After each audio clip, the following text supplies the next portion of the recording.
I'm Sander van Doorn, and I'm here for a new series of studio sessions. A few years ago I launched a series explaining a little bit about different elements in producing a track. Right now, a few years later, there's new software, there's new plugins. So I wanted to do kind of like a similar kind of studio sessions where, you know, I gonna explain the basic elements on how to produce a track. So right now, this is the first series, and today I'm gonna explain a little bit more about how to use a kick, how to build a kick, how to add a bass line. So it's gonna be all about the kick and bass line. Right, so basically this is Logic Pro X. This is the newest version of the software I use to produce music. So today we're gonna talk about how to build a kick and also how to add a bass line and to make it one, you know, perfect whole. So basically what I've done is I've searched for a few kicks that I have used in the past. So this is kick number 1. And number 2, number 3. So what I did for this session, I basically used completely different kicks with different frequencies. For instance, this is a kick used for a higher frequency, and this kick in itself is much lower per frequency. So basically what I usually do is I take one kick where I really like the attack. The attack basically is the first thing a kick does. So it's pretty much this part here. And I use that for the sound of a kick, and the lower frequency I use for the tail of a kick. So in this case, pretty much it doesn't matter which software you use to produce music, whether it's Ableton or Logic or Studio, Fruity Loops, whatever. This basically is the same principle for all that software. So basically, I have this kick over here. So I want to use the attack of this kick, but I want to use the tail of a lower kick. So basically, what you do is pretty simple. It's what I always do is I use a single band EQ. Basically, this is a filter. Now it's on low cut. So by putting this filter on, I now only have the sound of the attack of the kick. And I'm actually gonna do exactly the same with the kick below, but the opposite. So I'm gonna use the same filter, and I'm gonna put this one on a high cut. So basically the kick now doesn't have a top line anymore. So when you combine those two together, now you have a kick with a different low and a different high. So this actually sounds like a pretty cool kick. The thing you really need to take in consideration is what kind of key you're going to produce a track. So right now this is a pretty low key because the tail is a pretty low frequency. You want to make sure that the bass line isn't going to conflict with the kick.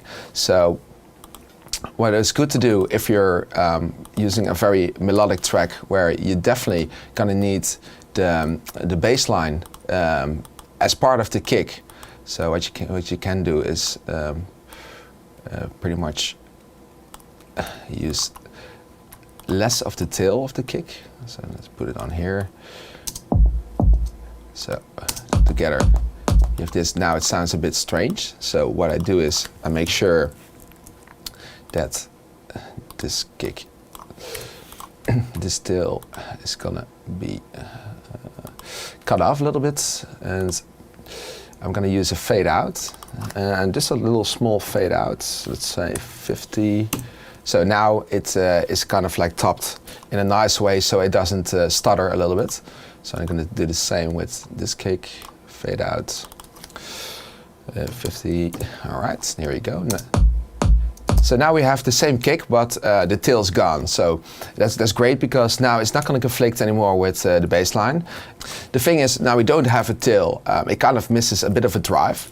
But I'm gonna show you a few things how to really optimize the kick. So what I usually use is, well, we're gonna send these two into a general bus channel. So now I have one channel over here that basically holds the whole kick. So right, so this is Camel Fat version 3. This is the plugin I use a lot to finalize a kick.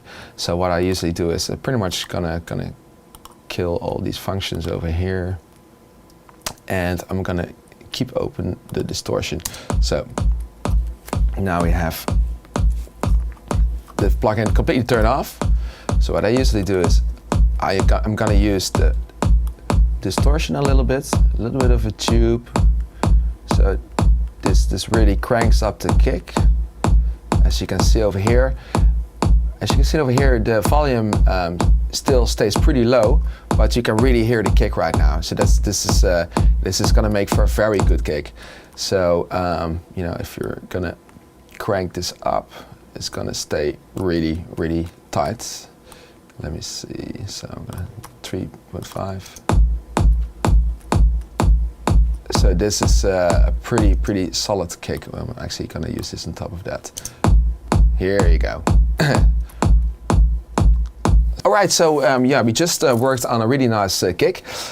We cut the tail and we really cranked up the volume of the kick. So now it's all about adjusting a bass line to the kick. So my favorite plugin to use for that is actually the Trillion from Spectrasonics.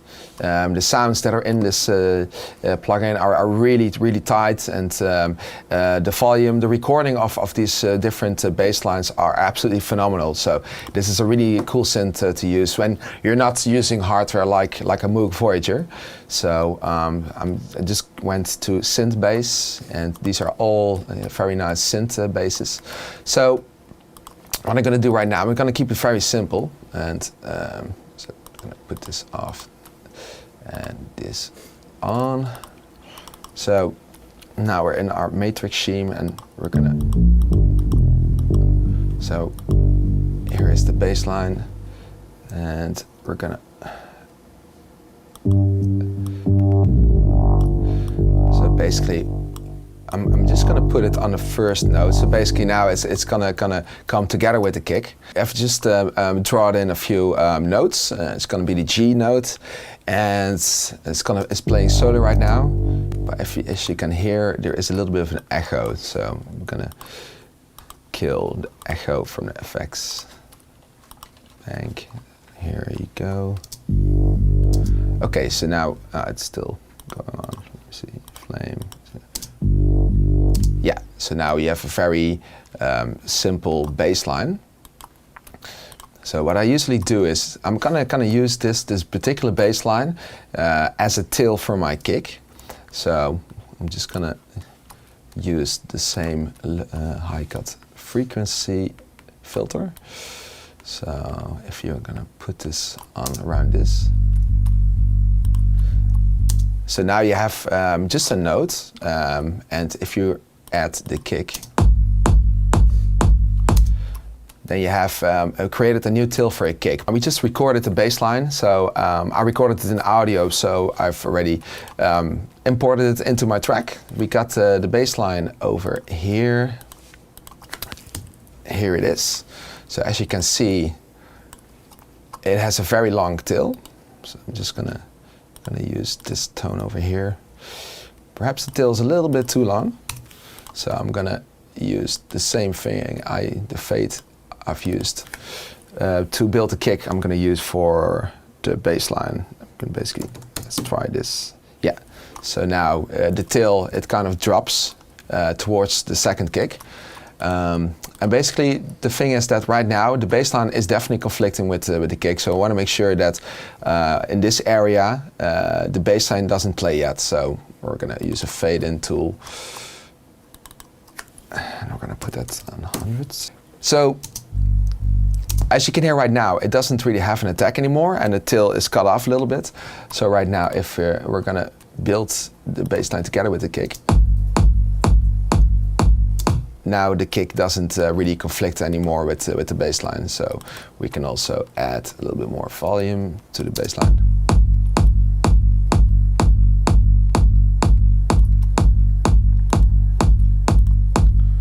So now you have a pretty tight kick, and we're gonna adjust the curve a little bit.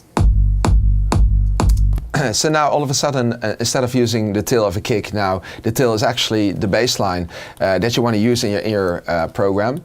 Yeah, so now we actually built the kick together with the bass line. You can also use the Twillium itself by using a plugin, for instance, a side kick that kind of ducks the frequency when the kick drops in.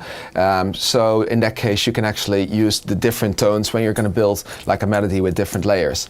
So right now we have the kick and the bass line. So what we can do right now is add a little bit more groove to my bass line. Let me see. So now we're gonna go back to the Twillium. And we're gonna see if we can find a different bass line that's pretty cool. Let me see. That one isn't working. Okay. So this is more of a saw bass, and then perhaps. Okay, well, this is a pretty cool square bass. All right, so I'm gonna build a bit of a very simple bass line, and let me see. So this is a pretty straightforward bass line. So what you can notice is that I'm not actually using a tone on the first note. That's because we're going to make room for the kick. So in this case, the bass line and kick coming together is going to create the best, highest possible volume without each other conflicting a little bit. So right now, if we're going to play this in solo, so you have a pretty firm bass line. What you can also do is actually add a little bit of shuffle, and for instance this. So now the notes have been shifted a little bit, and it creates a little bit more groove to your bass line. So we're gonna add everything together right now. Okay. And let's just copy this over here, here, and here.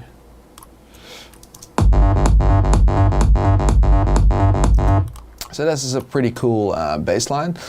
You can also adjust the frequency a little bit, the high cut.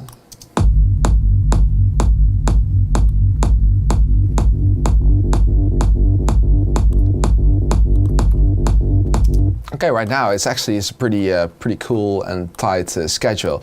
So obviously there's different ways of drawing in your notes. You can also just cut these. So that sounds pretty cool as well. It's a way to filter out. Yeah, you can actually use the notes over here.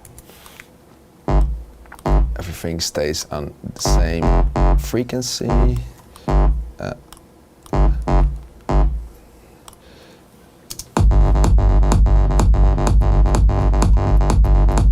So now it's a pretty tight bass line. Perhaps you don't even need the tail we've just created. But you can really feel that there's a difference now than when you add the bass line. It gives a little bit more volume, and it kind of,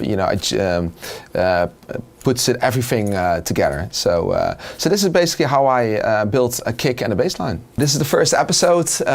Today I explained a little bit more about how to build a kick and a bass line, obviously how to combine the two together and make sure that nothing conflicts with each other, and the kick as well as the bass line comes out as loud as possible. Just a few basic steps, perhaps it's going to help you a little bit in the process of producing your own track. The next episode I'm going to tell a little bit more about how to master a track. So I'm going to show a few plugins and how to EQ a track where it's going to be, the highest possible volume. So guys, see you next time.